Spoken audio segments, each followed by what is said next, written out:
Welcome to Coffee and Conversation. My name is Honorine, and today I'm with Joshua Manning, who is pursuing a PhD in Ecology and Evolution, as well as a recipient of the Chateaubriand Fellowship. Joshua, welcome, and thank you for being with me today.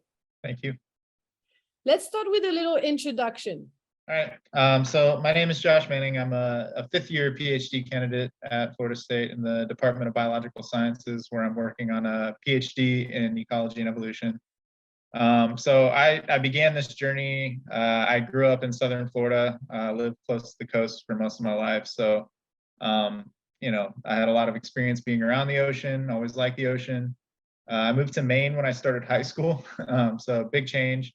And that's where I did my undergraduate research in marine science and started to pursue a career in marine science.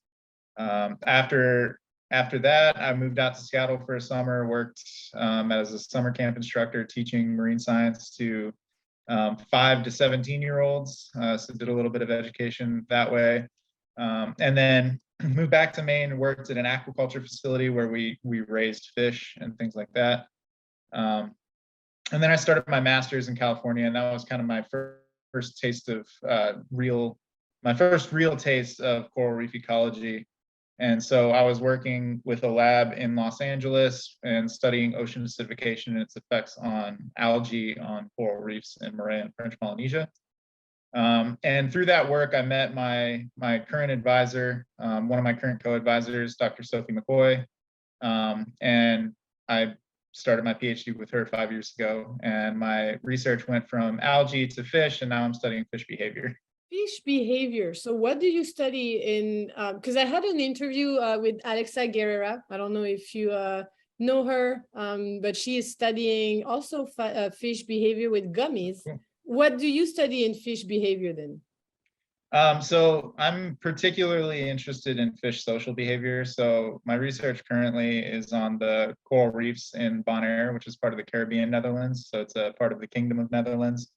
And the coral reefs there are relatively pristine. And I went down there to conduct research on algae, but ended up noticing some really interesting foraging behaviors. So these parrotfish that I study oftentimes maintain these territories in pretty distinct locations.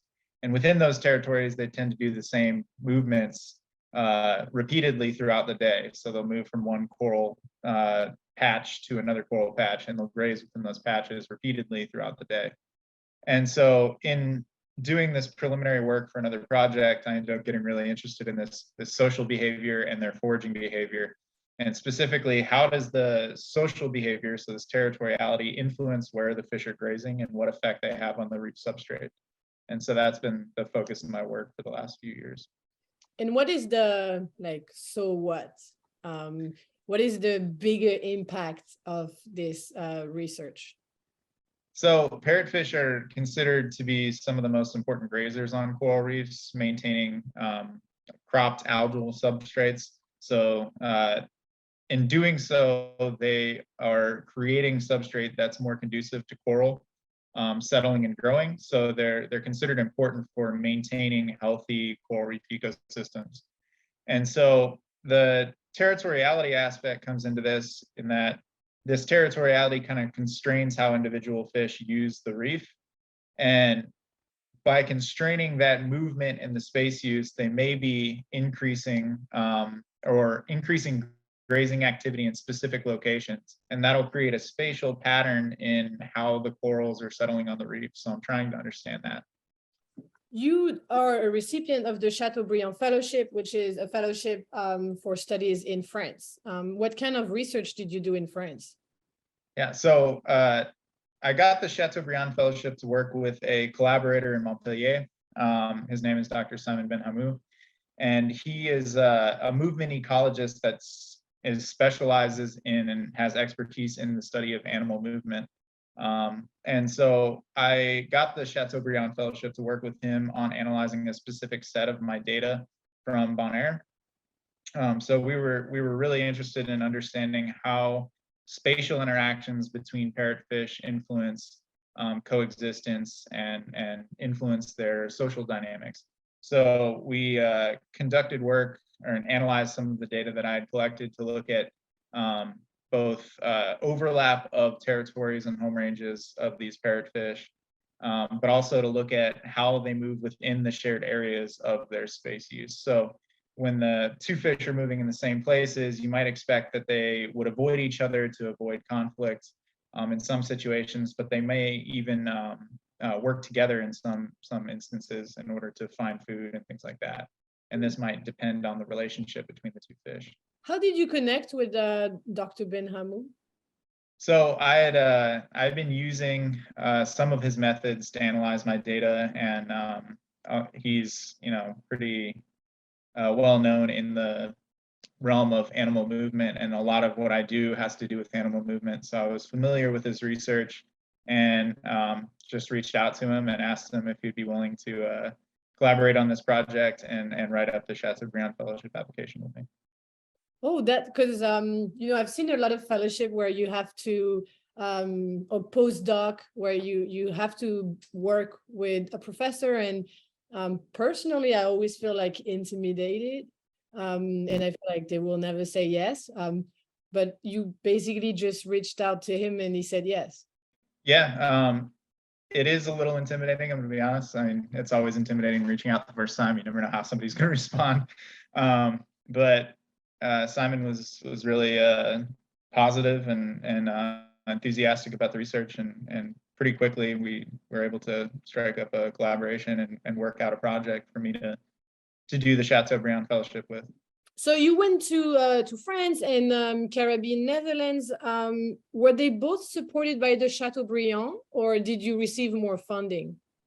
Yeah, so my research has been funded by a lot of different sources. I've been fairly successful in acquiring different grants and awards to support my research, in addition to having support from my advisor. The Chateaubriand Fellowship was only to support my travel to France to work with Dr. Benhamou for the 4 months that I was in Montpellier. As a recipient of multiple awards, what would be your advice to graduate students who are applying to fellowships and awards?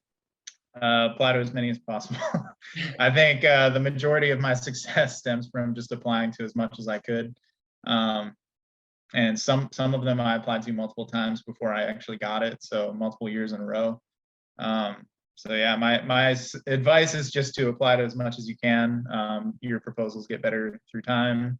You get better at writing the grants, and eventually you'll hopefully be successful. So, what's your next step? Because as a fifth year, you are about to graduate, right? It's your last year? Yeah. I should actually be finishing this semester, and I'll be starting a postdoc in January, actually. Ooh, where? Here at FSU. Okay. So yeah, I just accepted a postdoc to continue studying spatial ecology of marine animals. Besides being a great scholar, what do you do on your spare time? I do a lot of things. I spend a lot of time outside, but one of the things that I've done for a long time, probably close to 20 years now, is skateboarding. That's something I've done since I was a kid and continue to do, although a lot less than I used to. So yeah, and hiking, diving, kayaking, things like that as well. How do you see yourself in 5 years from today? Hopefully, I'll be in a faculty position somewhere at a university conducting my own research. That's the ultimate goal. I'll probably have to do a postdoc or two before that, and then I'll be applying for assistant professorships. I really enjoy mentorship. That's one of my favorite things about being a graduate student and doing field research, is taking undergraduate researchers with me to do the field work and getting them experience in the field. And hopefully I'll be able to continue to do that as a faculty somewhere. Do you dream of having your own lab? Yeah, I guess.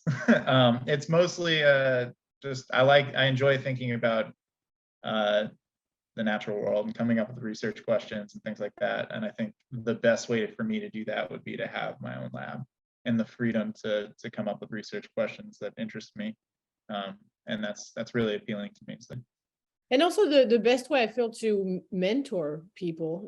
Yeah, there is. And in a lot of cases, there's a lot of opportunity to mentor younger students, younger scientists, and things like that in this field. So And like I said, that's something I really enjoy doing. So hopefully continue to do that.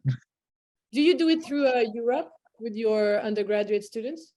Yeah, I've had a few Europe undergraduate students, and I've had a few interns that have been hired through other means as well. I had an AUS Mitchell scholar as well who came with me in the summer of 2021 to Bonaire for 10 weeks to do research that way.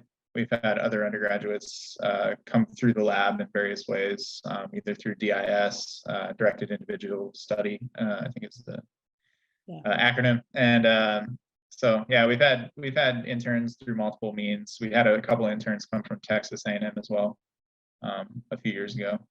How do you pick the students who's going to come with you? This has been done in a few different mechanisms. So we've put out calls for applications for people to apply to come with us. That's how we got our two Texas A&M students who came with us one summer. We've recruited people who've been working in our lab. That's happened a couple of times. And then this past trip, I took a recipient of the AUS scholarship. There's a new scientific diving scholarship through FSU that students can apply to get certified as scientific divers. And I took a recipient of that award, who I also was a TA in one of his classes this past summer as well.